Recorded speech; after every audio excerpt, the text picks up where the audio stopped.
Thank you very much, Dr. Torres. And now we are inviting José Vega from the director of Costa Rica Nanotechnology Laboratory. The development of the refinery in LANOTEC.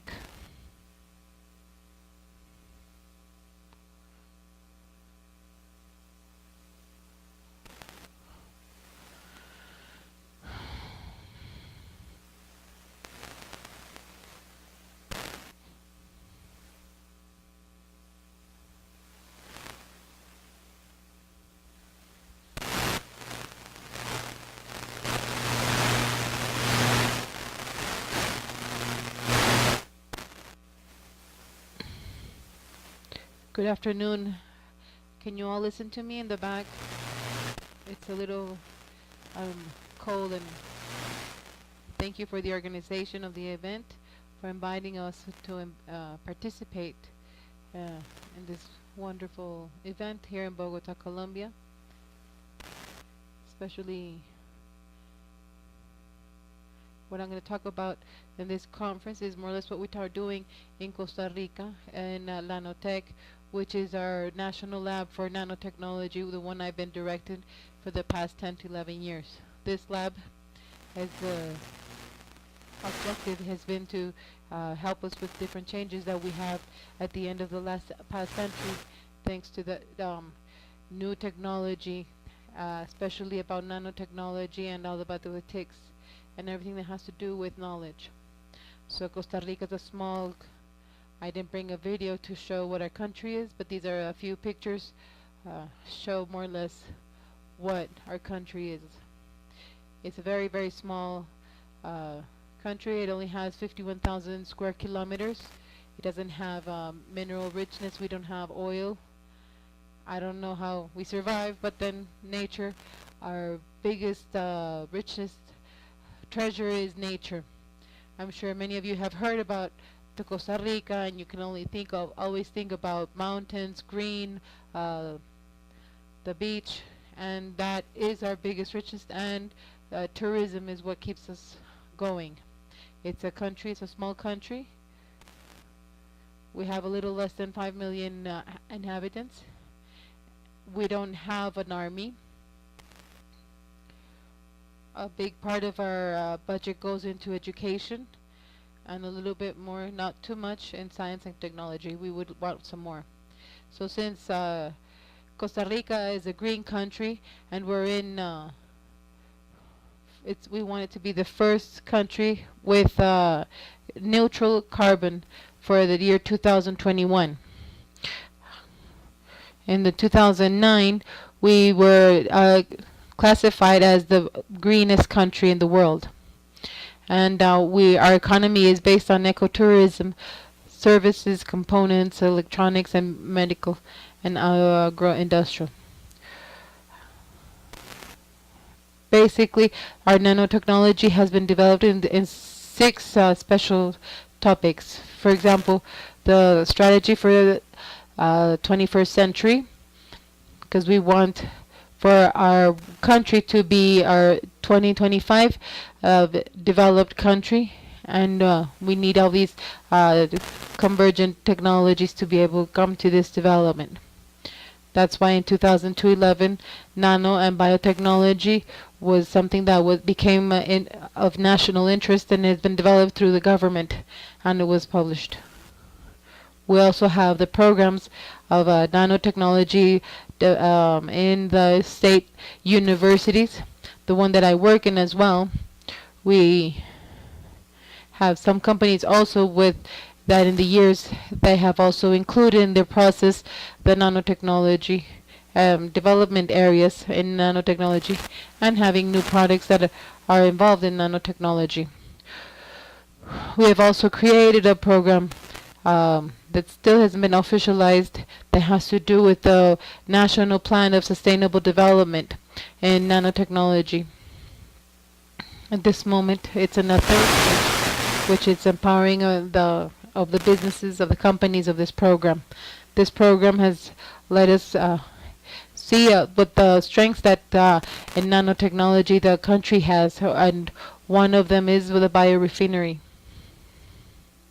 It's also very important for us that the nanotechnology has also been taken into account through the official area as the technology of chemical substances, and we have that in several instances in the government. And also the use of nanomaterials, the residuals disposal, and our lab, LANOTEC, is included as part of the National Center of Nanotechnology, which is also part of the National Congress, which is made of part of the 5 most important state universities. And these are the buildings of Senat. This building was donated by the government of the United States like 20 years ago, and the government decided to convert it into a national center of investigation. And the function of the CONADI is to allow these 5 state universities to work together the best way possible to use the resources in the best way possible. Senat has a organigram which we can see the work of the different universities with the government and the companies is what directs the Senat. We also have in the triangle the Director General and the most important cycles of development. The ones of innovation, and here we have some important dates. It was made in 2004. In 2006 it started working. It has 500 square meters. It started with an investment of $500 million, but then it started with 50,000, and we're still waiting for the rest. And then we have pictures of the lab.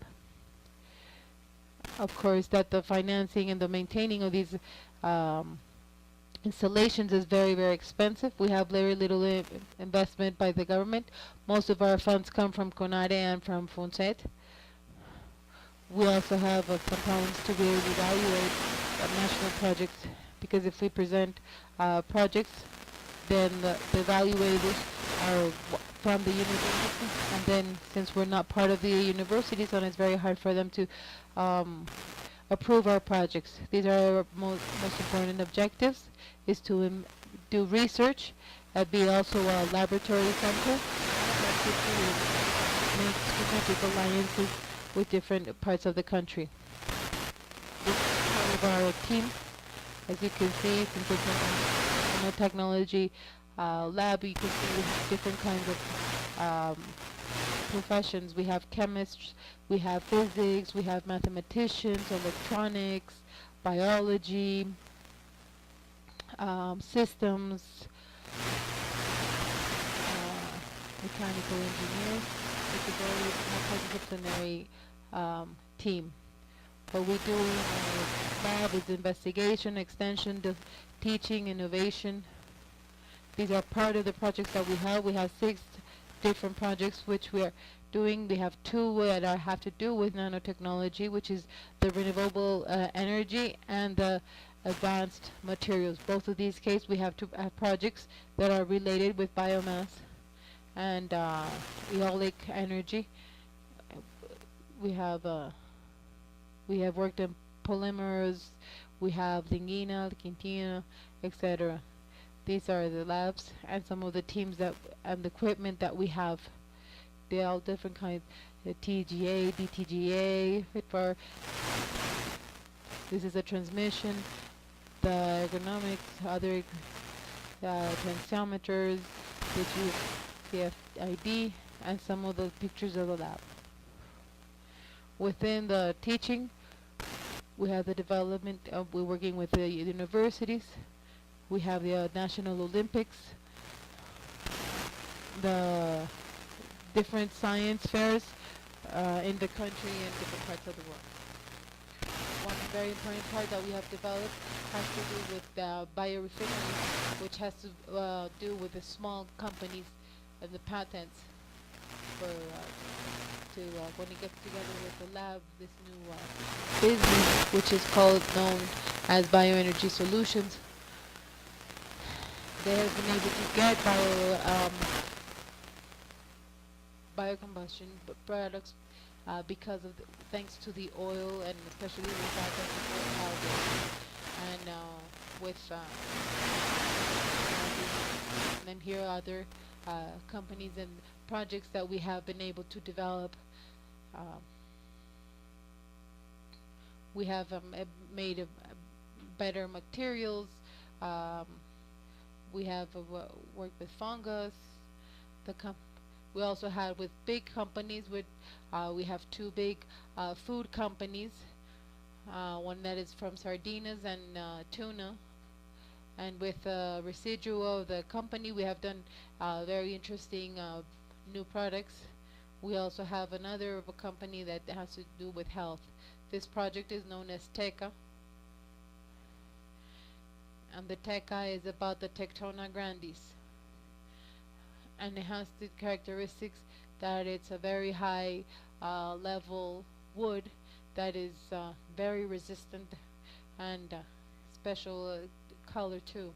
You can see the picture, it has two special colors, which is the light color and then the darker one. Because of the different